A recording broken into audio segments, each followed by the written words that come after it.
one of the important parts of it. What is the advantage to a state in declaring a national religion?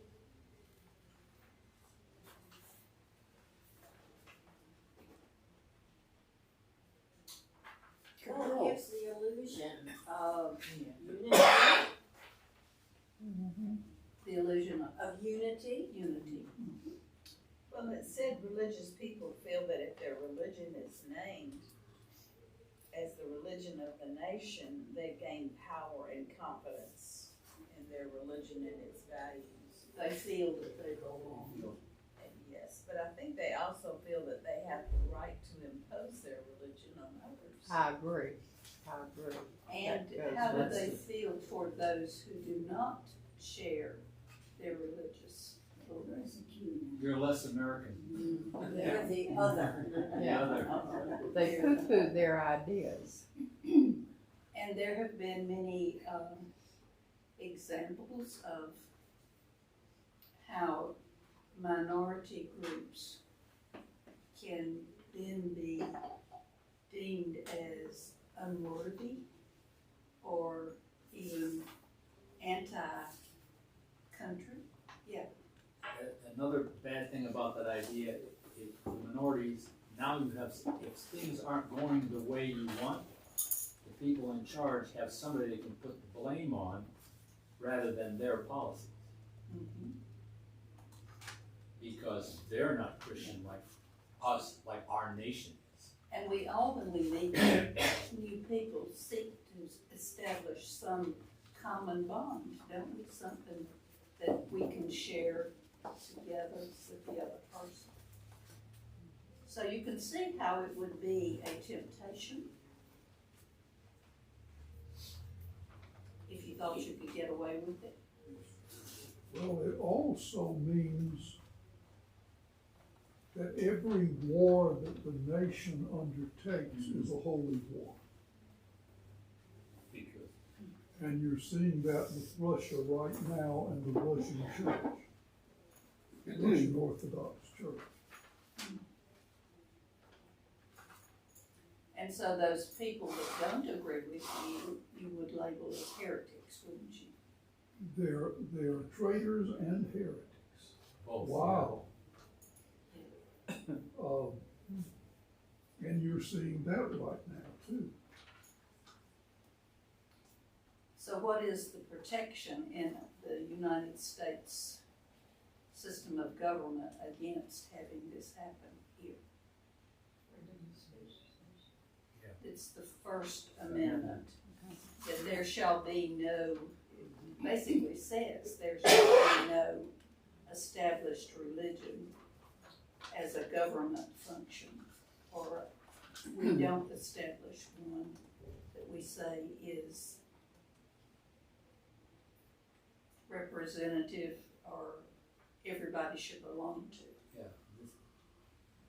But there, do you see any inching toward that? Oh. Yeah, it happens little at a time, just like back in the early 50s when all of a sudden we put "In God We Trust" on our bill. That seems like nothing. I have no problem with that in some ways, but it's just a little, and it becomes incremental. A little thing here, a little thing here, a little thing here. Does that make your money holy? We put that on? Yeah. That's good. I can remember in something it that I was listening to. It could have been NPR, PBS, I don't know. But whatever it was mentioning the fact that separation of church and state. And in it mentioned that, now I'm trying to remember, and some of you may be able to help me, if they said it was physically nowhere written in the Constitution. And so I went investigating, and I couldn't find it anywhere. That didn't necessarily mean that it wasn't there, but I couldn't find it anywhere. The words are not there. Yes, the word. But Congress shall make no law respecting the establishment of religion is. And that is a darn good paraphrase. Of separation of church and state. Yeah, Well, we have, I forget the name of the papers, but it was a group of Baptists in the North who were actually sort of concerned about the fact that it wasn't more explicitly mentioned, and they took it upon themselves to write to Thomas Jefferson and asked to say, like, hey, can you help me better understand this? And I believe, if I recall correctly, Thomas Jefferson replied and said, you know, he's referring to how Congress can make no law toward that, and talks about, he brings up the idea of the separation in church and state, which has been pointed to back throughout history as these are part of the papers that bring about the idea of the separation in church and state as supported in the Constitution. but you have to also remember that John Adams was there, and he had a very different view. And lots of states, a number of states had established religions when the Constitution was written. So I would rather this not be true, but I think it is.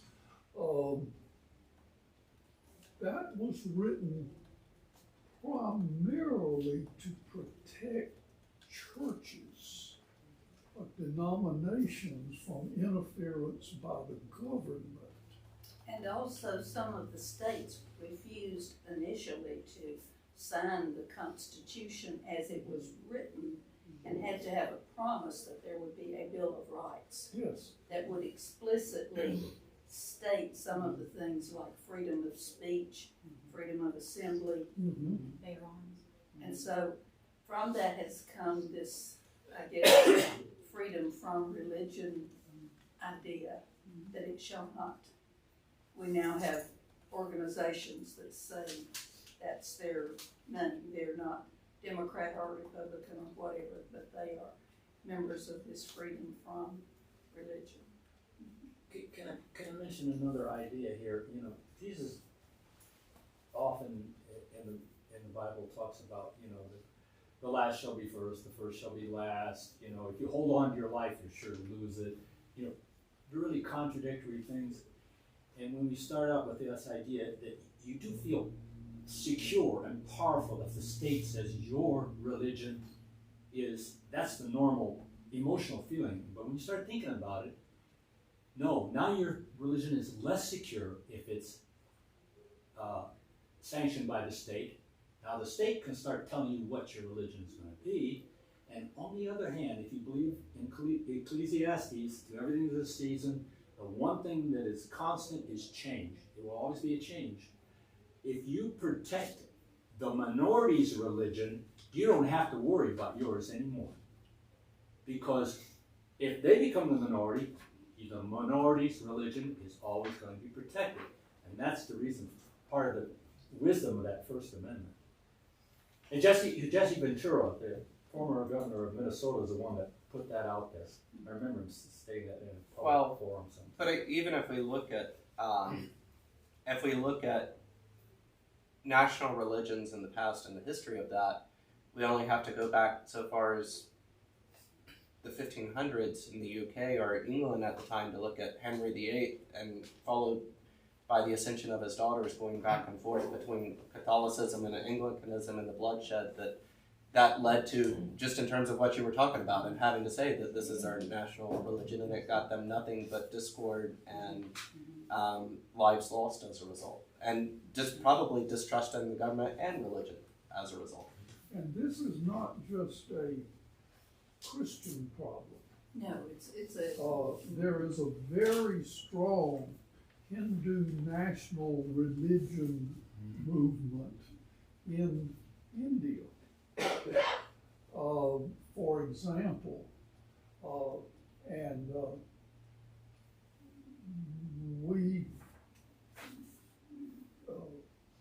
they are seeing Hinduism as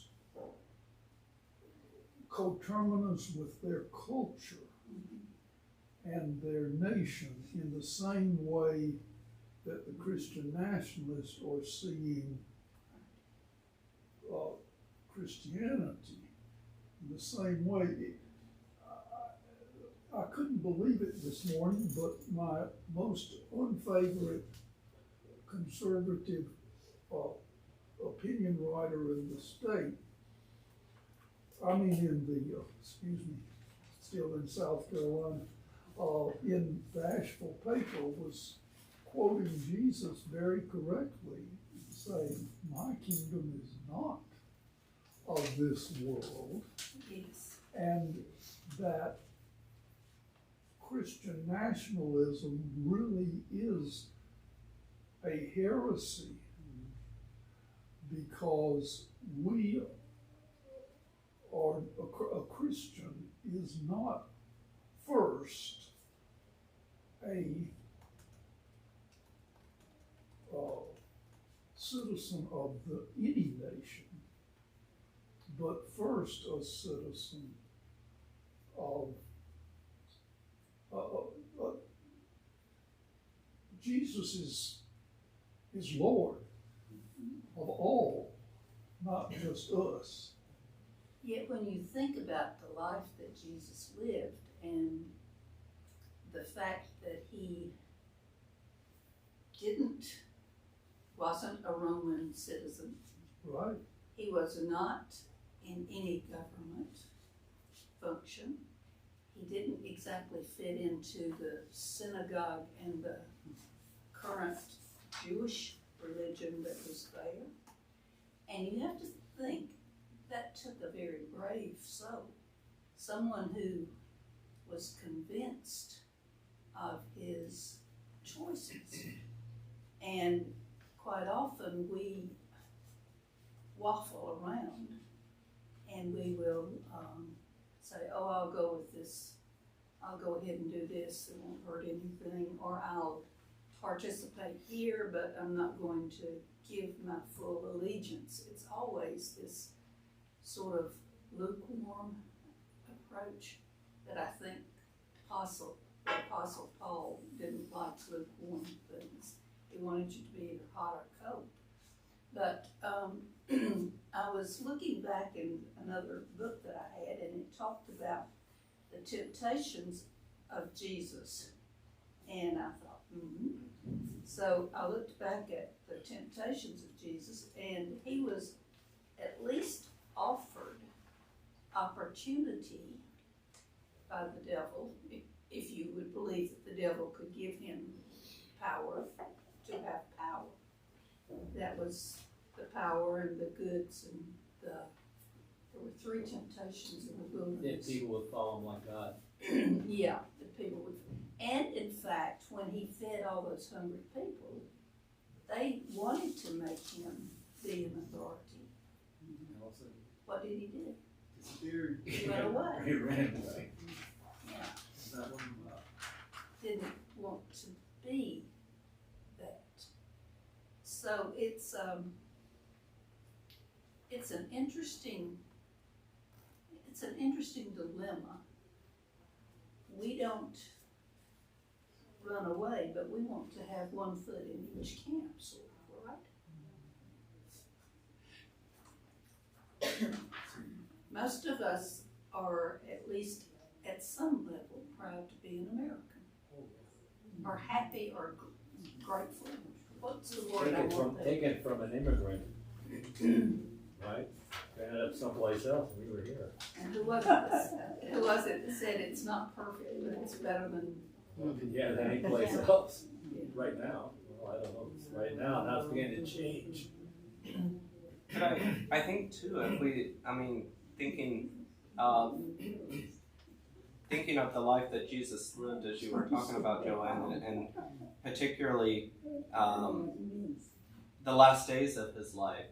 This was, all of that was led up to, of course, because of the manifestation of the scripture, but also because of the power of the Jewish leaders at the time,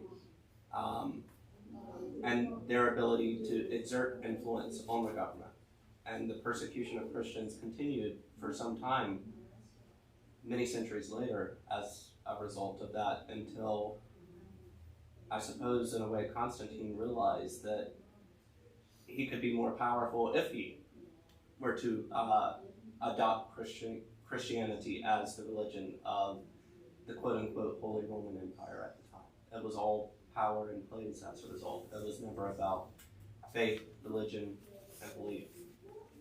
It was about obeying what the ruling class wanted you to do. Have you ever thought, just speculatively, what would have happened had Jesus accepted what the people wanted? I mean, it was totally contrary to what he was preaching, but just what a change in history that would have made. It would not have been the religion that we know today, but just It would have lasted as long as the miracles, and then once the miracles right. ended. You know, because power, you have to relinquish someone else's stuff, try to be more powerful. We would not have a Christian religion today. right. It just wouldn't happen. So you think there would have been competition from other, Sure. Yeah. I mean, look at all the Roman Empire, all of these great leaders and stuff. What happened? Their history, instead of being present. Well, how many years later was it? Because there were a lot of Jewish leaders that were trying to, throughout Asia Minor and the Fertile Crescent and all that, all the way into Egypt, were trying to supposedly do what Jesus did, but what's the guy's name? Simon Bar Kokhba, who was, but he believed that to not only do the right thing, but force it. You know, we're going to do it. And what happened? They leveled Jerusalem to the ground in AD 70. And that's what, I'm just saying that because you mentioned what happened if Jesus would have gone. Well, somebody did go that way, and that's what happened. So he understood it. but sometimes what we do is we make compromises. We say, if I try to change this, I will cause more damage and hurt to people that I want to help. If they follow me, if they do what I suggest, they may die. And is that, I think it's a hard thing to decide, is a revolution what you really want? Physical revolution cause a lot of damage. What other revolutions do that if you try to change people's hearts and minds and thinking? Well, there's currently in China some protest movements, in Iran for sure, after the young girl was arrested and died. And they're not religious revolutions, but yet at the same time, the freedom and that they would get, in my opinion, are somewhat tied to the way I feel about my religion and my faith and my ability to have that freedom. And if they can get those freedoms, who knows what freedoms they will be able to have. And yet our government sometimes supports places like Saudi Arabia because of what? Oil. Business. And then, is that, but they say, but you can't understand the balance of power and how delicate this negotiation is and what might happen if we stir a tiger that has nuclear weapons. Your gas cut out. And your gas. So nobody says they're easy answers because they're fun. On a personal level, though, when you were talking, when you started this about we don't want people to die, and how did Jesus handle that? As long as you can go for a cause, as long as you don't ask somebody else to sacrifice.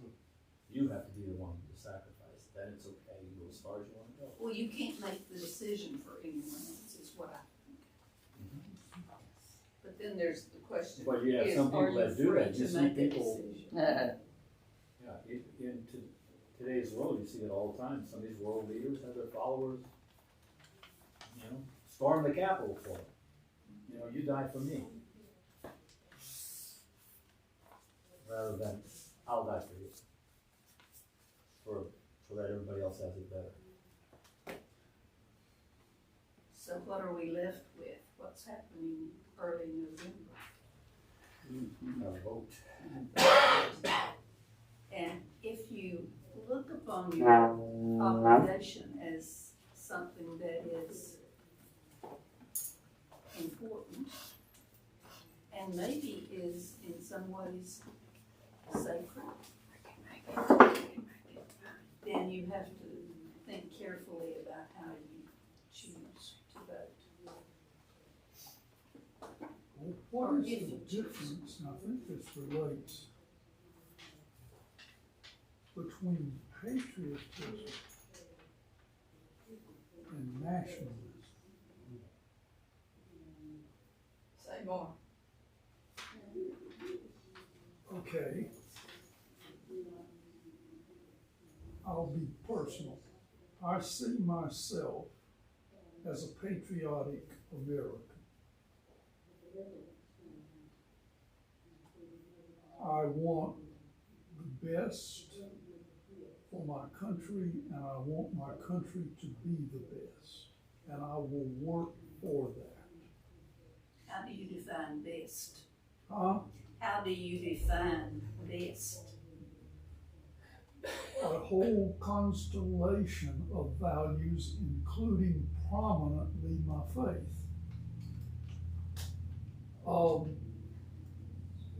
But I do not see, nationalism sees my country as inherently the best. Do you mean powerful there? Not just powerful. But that's God, part yeah. of it, yes. Does it mean that if you are nationalistic, your country is the God, cannot do any wrong? Whereas if you're a patriot, you said it is a great place to be, and I want to keep it, and make it better. Yes. Do my part to make it better. Yes. If nationalism says, if my country says it, it's good. Mm-hmm. Patriotism says, That's a bad thing. or nationalism Yes. says, Right. my country, right or wrong, my country. My country right. Yeah. Yeah, no wrong. No wrong. Yeah. But, Yes, I know it. I know. but patriotism says something very different, and I think I would just propose that it is quite possible and legitimate to be a patriotic American, a patriotic citizen of France, a patriotic citizen of Germany, patriotic Ukrainian or Russian. When it crosses into nationalism, then it is both heretical and, in a sense, the opposite of real patriotism. And what you do if you go into a nationalistic frame of mind, you create division lines between your group and the other, whatever the other Yes. is. And the other changes, Conveniently. yes. I will say, and I think we talked about, I don't remember whether we talked about this last week or the week before, but I think we mentioned in passing, like, the stationing of the American flag in the sanctuary or in the worship space. I had a friend with whom I went to college probably 10 years ago or more. He's now an Episcopal priest out west, originally from Murphy. But he wrote on why flags needed to come out of the sanctuary. And I wrestled with that, primarily because I think having come up through scouting and fortunately have made it to Eagle, I had such respect and I would even dare say reverence for the American flag. And that was tough for me. But as I thought more and more about it, his blog post challenged me and my thought about it and how that represented an allegiance to a country, which outside of church, I believe in, to Wiley's point about patriotism, without nationalism.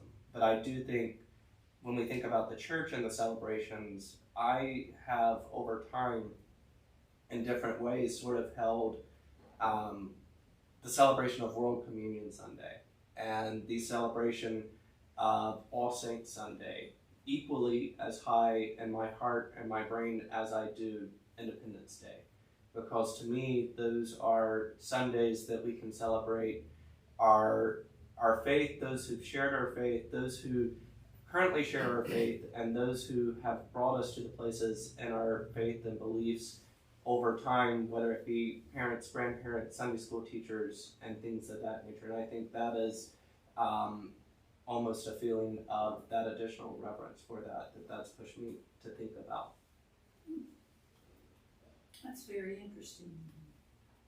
Because to get that to be on a par with what you feel with about the American flag is difficult because most people don't go to church school 5 days a week. Like you go to regular school where you have at least a beginning of that goes all the way through. Unless you go to a private school or a church-related school. I went 5 days a week. It's gotten me to where when I pass churches that have flags out front, and if they have, most oftentimes, I don't even know if I've ever seen it, most oftentimes, as it would be, and again, that reverence for the American flag that I still hold to this day, except in the places of worship. When I see the American flag above the Christian flag at churches, I am troubled. It pulls at me. I can't even describe the feeling. It's not anger, it's not sadness, but it is where is the priority in this? It's fear. And oftentimes there are many churches in this area that have an American flag above a Christian flag. I would even be okay if they were even in terms of how they were flying, but I'm not okay seeing the American flag flying above the Christian flag, either in the height of the poles or above. I learned this in Scouts, so correct me if my memory is wrong. When we were learning flag etiquette, the one place where an alternate flag is allowed, and in fact flies higher and on the right, is a house of worship. That used to be flag etiquette. If it's out there, you fly the American flag up highest and in the place of honor. I forget whether it's, well, you're looking at it, which side is right and which side is left. But if you're in a church and you're flying both, American flag etiquette that I learned in Scouts says there the Christian or the Jewish or the Muslim flag flies above and in the American flag and in the place of honor. That's correct. Yeah, you were taught that it was above it. So you see how little things that we take for granted have an influence on how we feel about organizations and institutions. And we were taught to salute the flag and to say the Pledge of Allegiance. We were in the Baptist church not taught to have another flag. I don't know whether we just didn't recognize that there was a Christian flag in the church that I grew up in or not. But quite often things just get taken for granted and you assume that it's normal to have whatever you've got in there, that's right, and not question it. And I want to say just a minute about this next one, which I think maybe we might defer to next week, which is ignore the messiness of democracy. And I think we could change that to also to ignore the messiness of church organizations, but to focus on the value and to not sacrifice the good for an illusion of trying to get to the perfect. Amen. I was just thinking that no organization probably is perfect that I've run into. And our job as Christians is to work to make that organization do the right thing, whatever that may be, the way we believe. Leaving room for other people's. Right, and it says respect of others. That sometimes is difficult for us to muster up. But when you see people debating on TV, you sometimes tend to think that one candidate has all of the truth and all of the answers on his or her side. But you have to understand where the other person sometimes is coming from to be able to at least allow them to have a voice, to have a say, so that they can be heard. I think that's something that having recently moved here, that I've had to make major adjustments with in my way of thinking, because so many of my neighbors now, I have a really difficult time understanding their thought processes and their beliefs and where they come from. You were talking about flags, and I cannot get past this horrible combining the American flag with the Confederate flag. I cannot get past a lot of this. Two masters. This stuff that's going on right now, and so much of it is said in the name of religion. What they're saying, is tied to their beliefs, and I just, I have a really difficult time with it. And I know they're really good people and they respect other people somewhat, but they just. There's no to me, it's just a very difficult thing to understand. I don't know. I agree with you, and I think what we try to do too often is we try to explain our position to someone when actually they are not in a position to understand or listen to our blah, blah, blah, in and out.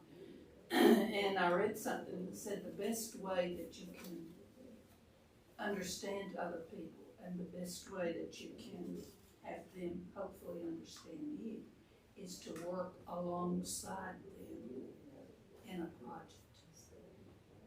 And we have opportunities to volunteer sometimes, and we think, well, it won't matter if I do or not, but maybe it will if you do volunteer and you let someone else see you work and you work alongside them for some common good.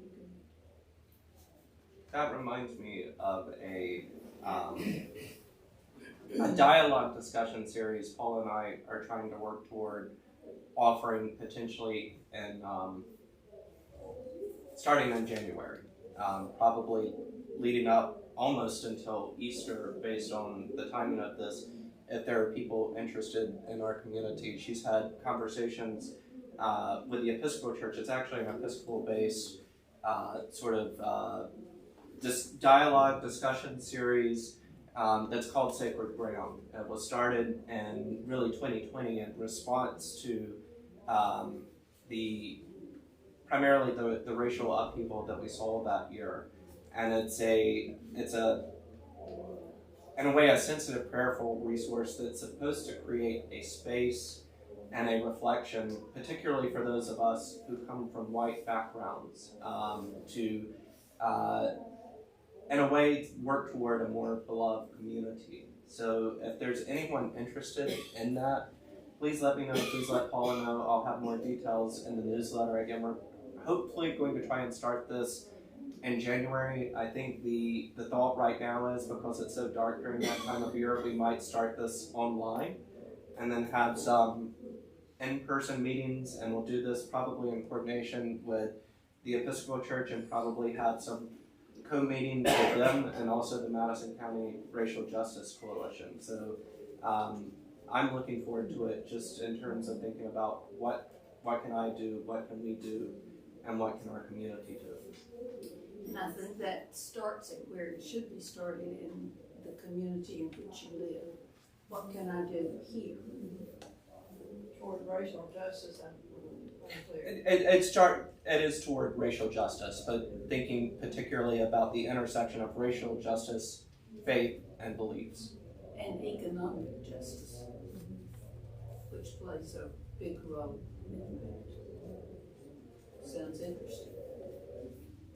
So, I hope you all have a good weekend. I've got to go worry a little bit about reading.